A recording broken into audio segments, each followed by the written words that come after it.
So I just wanted to do a bit of a video doing a quick rundown of basically what I'm going to be doing between now and the start of the final shape. So I just wanted to go through how I'm spending my time more so efficiently in Destiny 2. But I think the main thing that you want to look at is trying to maximize your Spoils of Conquest.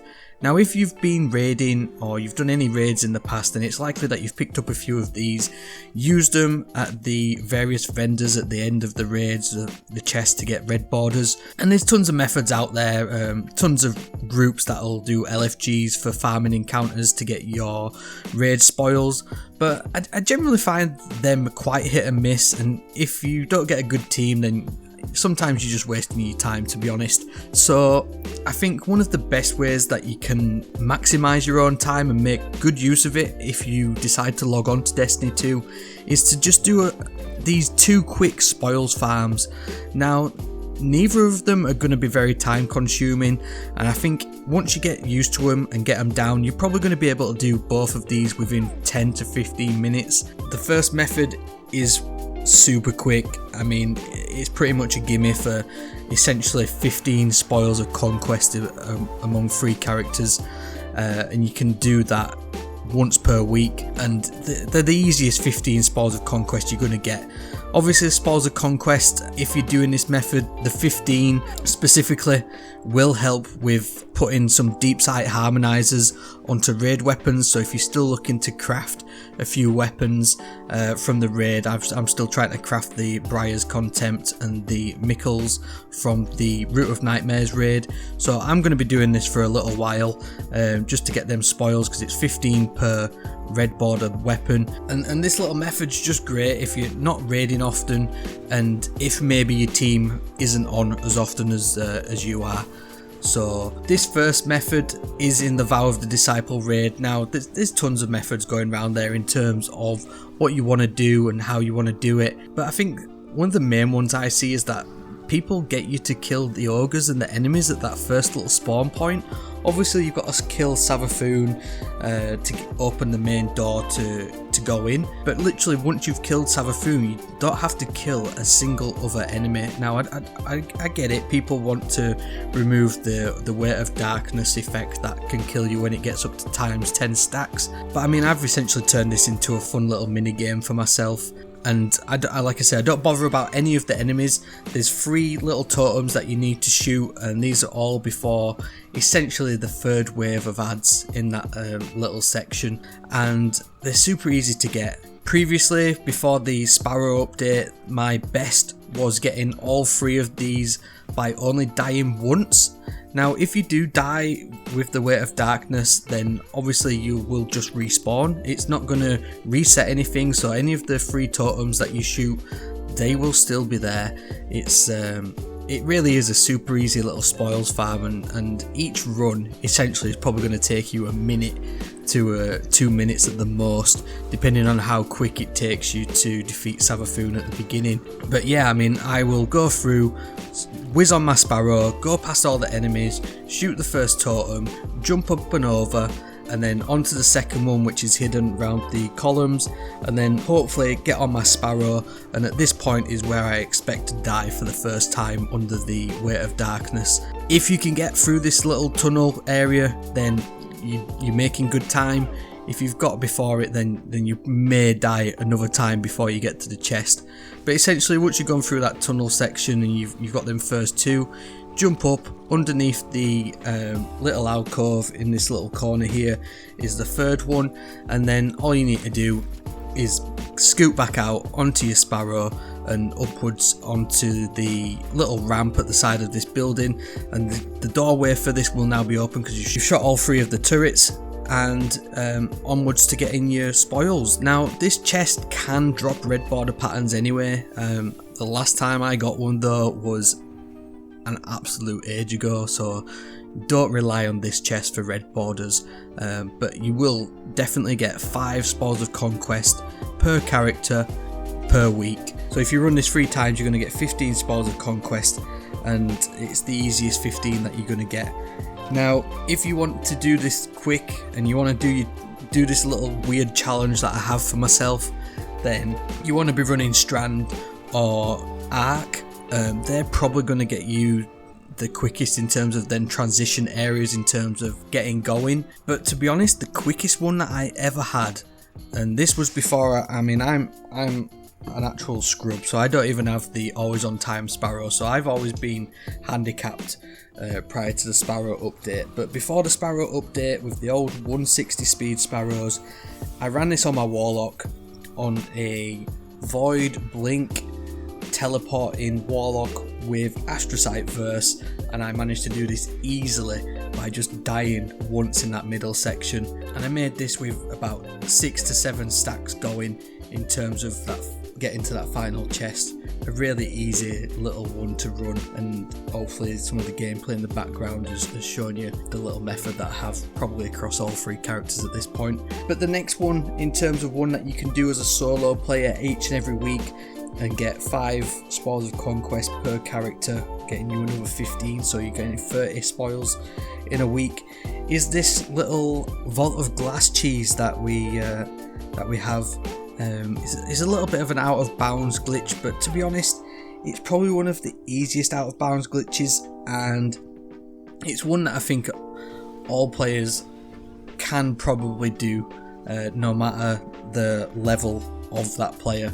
And if you haven't tried doing out of bounds glitches, then this one's just a fun little one, and it's going to net you a few spoils at the end of the day. Really easy little method to do it. So you just got to essentially go to this rock in the Vault of Glass in the opening encounter, get on your Sparrow, and essentially what you've got to do is kind of back into it so that you're essentially in like a first person view on your Sparrow, because your view's blocked by the rock.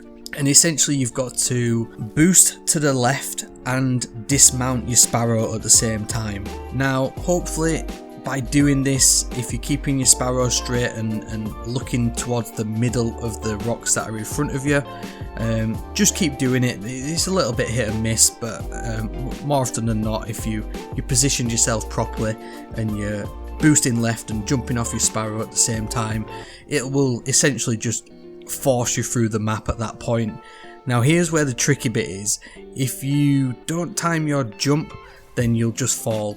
But what you got to do essentially is jump forwards and get onto the set of rocks that are kind of situated underneath the map, and then essentially you've just got to follow this pathway around, jump into another ledge across. There's another sticky out ledge that's kind of hanging out in the middle of nowhere.